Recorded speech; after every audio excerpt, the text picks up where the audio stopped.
Olá, alunos do oitavo ano! Tudo bem com vocês? Na aula de hoje vou falar sobre as regiões polares, que são regiões localizadas em latitudes elevadas, então nos extremos norte e sul do nosso planeta. São regiões então conhecidas como o Ártico, no extremo norte, e a Antártica ou Antártida, no extremo sul do nosso planeta. São áreas então que apresentam como característica temperaturas baixíssimas, precipitação em forma de neve, são áreas recobertas por geleiras, que são áreas com até 4.000 metros de espessura, e banquisas, que seriam as porções mais superficiais da água dos oceanos congeladas. As regiões polares são áreas que não apresentam abundância em vegetação, especificamente no Ártico, quando nós temos ali o verão polar com as temperaturas ficando ali um pouco mais amenas, onde ocorre o derretimento da neve, nós temos então o aparecimento da tundra, como vocês podem ver aqui na tela, que se desenvolve sobre o permafrost, que é um solo que fica congelado durante boa parte do ano. E com relação às espécies animais, de acordo com o Censo da Vida Marinha Antártica, que é uma pesquisa realizada ao longo de 10 anos, então ao longo da última década, por cientistas de 22 países, as regiões polares apresentam cerca de 12.000 espécies animais. Então a biodiversidade envolvendo a fauna, ela é muito maior se comparado com os tipos de vegetação. E para começar a nossa aula, eu vou falar da Antártica, que fica então no extremo sul do nosso planeta. A Antártica, que então está localizada no Polo Sul geográfico e abrange uma área de 14 milhões de quilômetros quadrados. Para vocês terem uma noção, ela é 50% maior que o território brasileiro, certo? A Antártica apresenta uma fauna caracterizada por pinguins, focas, aves marinhas e o krill, que é um crustáceo semelhante ao camarão, certo? E com relação à questão geológica, por que essa porção continental está ali, né? Porque a Antártica está ali no extremo sul do planeta. Observem a imagem que está aqui na tela e também na página 32 do livro didático de vocês. Nós temos dois globos, o primeiro deles representando então a Gondwana, antes da separação dos continentes, e percebam que a porção continental correspondente à Antártica estava lá no passado geológico, unida com a Austrália, Índia e África. E com a separação dos continentes, então, a Antártica e a Austrália se separaram há aproximadamente 65 milhões de anos. A Austrália se deslocou para Nordeste, ficando então na posição onde ela está, com clima mais ameno, de maneira geral, né? E a Antártica, por sua vez, migrou em direção às elevadas latitudes do hemisfério sul, estando então localizada, como já comentado, no Polo Sul geográfico, certo? Então, a Antártica é um ambiente bastante inóspito para a sobrevivência, porque apresenta temperaturas baixíssimas, com até 60 graus negativos e ventos muito fortes no inverno rigoroso, certo?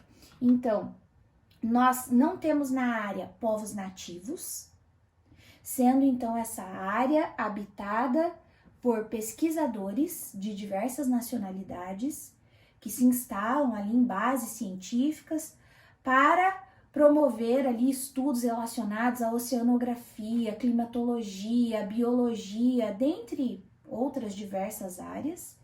E durante o verão polar, onde as temperaturas ficam um pouco menos baixas, não significa quente, muito longe disso, certo, pessoal? Nós temos turistas que ocasionalmente passam alguns dias ali pela região, como vocês podem observar na imagem, certo? Bom, eu não poderia deixar de falar para vocês sobre o Tratado da Antártica e a questão do desenvolvimento científico na região. Vocês sabiam que a Antártica não é um país que tem uma bandeira, que tem um governo, e ela não pertence a nenhum outro país do mundo? Então, esse território é internacional desde o ano de 1959, quando, durante a Guerra Fria, foi assinado o Tratado da Antártica, certo? Esse tratado entrou em vigor no ano de 1961 e foi complementado no ano de 1991 com o Protocolo de Madrid. E atualmente conta com 46 estados-membros, sendo que o Brasil também faz parte, onde ele assinou o tratado no ano de 1975. Mas, professora, o que seria esse tratado? O que ele propõe? Acompanhem comigo aqui na tela.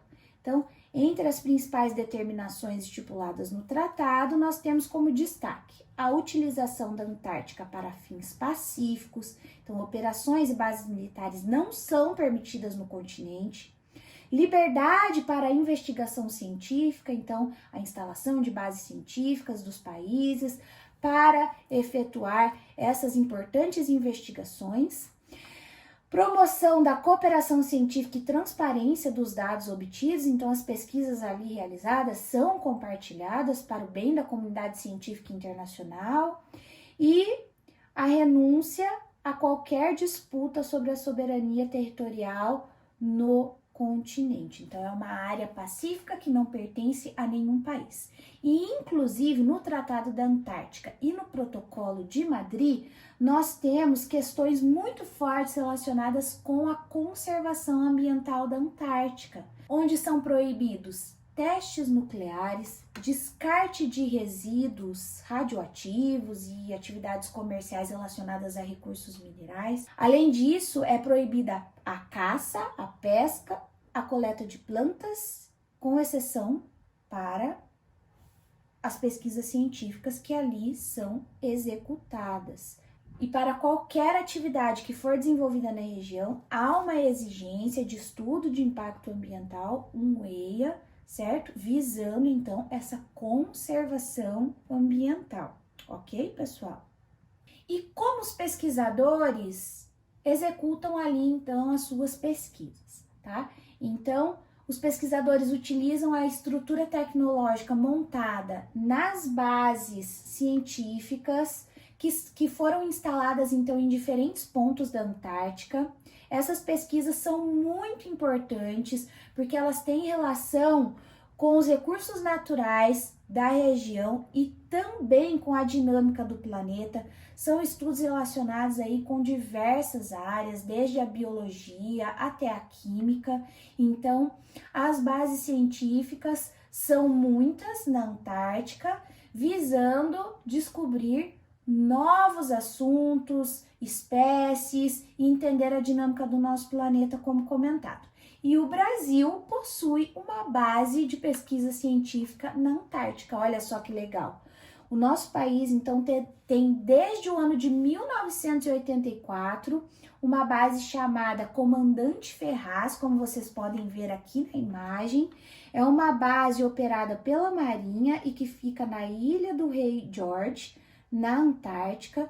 Infelizmente, essa área foi atingida por um incêndio no ano de 2012. Esse incêndio destruiu boa parte da infraestrutura, dos equipamentos e até mesmo material de pesquisa da nossa estação.